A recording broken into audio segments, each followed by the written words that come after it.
thing is, God, when you go to God, you got to first believe. That's right. Yes, yes. And how can you believe if you don't even know who you called upon? Right. That's why you got to have a man of God to come through and teach you about God. Amen. Right? That's right. So we thank God. We thank God for the teaching we're getting over here. And one of the things that our pastor has said God has instructed him to do is to do a lot of teaching. That's right. Amen. You know, people don't, sometimes they don't understand the difference between preaching and teaching. Yeah. Mm-hmm. There's a difference. That's it. Yes, it is. Because the Bible says, give me Ephesians 4th chapter. I believe around the 11th verse. And he gave some apostles. He gave some what? Some apostles. See, we don't have just one gift in the church. See, he gave some apostles and what else? And some prophets. Mm-hmm. And some evangelists. And some evangelists and what else? And some pastors and teachers. See, pastors and teachers. See, there's a difference there. See, the Bible says we all must be what? Taught of God.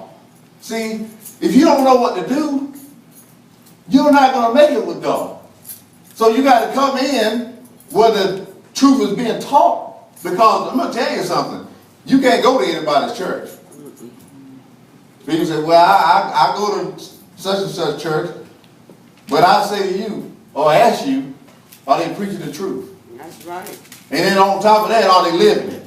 Because a lot of people don't even know what they was doing. Give me, I'm going to show you something. Give me the book of Acts, 17th chapter, around the 17th verse. I'm going to show you something about the people that thought they were serving God, and they really wasn't serving Him. Right. What does it say? Therefore disputed he in the synagogue with the Jews. Back up to the around the 15th verse. And they that conducted Paul brought them unto Athens. Mm-hmm. And receiving a commandment unto Silas and Timothy for to come to him with all speed, they departed. Yes. Now while Paul waited for them at Athens, his spirit was stirred in him. See, when Paul came to Athens, he had sent the ministers on, but when he came to Athens, he saw something that disturbed him. And sometimes the man of God will see things. See, don't you know, the man of God, God gave him eyes to see that what the people can't see. And sometimes with the man of God, he'll look out. He's not just looking at you naturally, he's looking at you spiritually. Amen. Because really, the elder is the overseer of the flock. That's right. Now, what I'm here to do as a minister, I'm here to serve up under him. That's to right. reinforce what he's teaching. Amen. Is that right? Amen. And that's what Titus and Timothy was. They was ministers under Paul. That's right. What else does it say? And his spirit was stirred in him when he saw the city wholly given unto idolatry. See, what the problem was, they was given unto idolatry.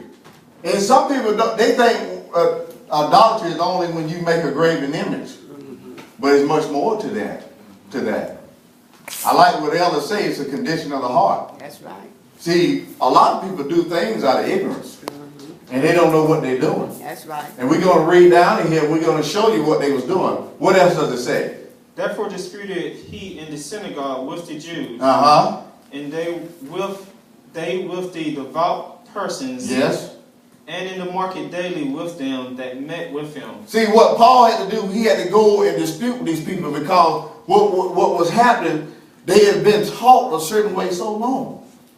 And that's what sometimes when we get people in this church, when you get them in here, we get the fish out of the water, so to speak, we got to clean you up. Got to clean you up. You say that's your job? Sure, it's my job. That's right. And then if we'd have kept reading in the 4th chapter of Ephesians, it's saying for the perfecting of the saints. That's right. Right? Amen. And what he was doing, he was disputing with them daily in the synagogues. Amen. You know why people dispute the word of God? They either don't understand it or they don't want to obey it. That's right.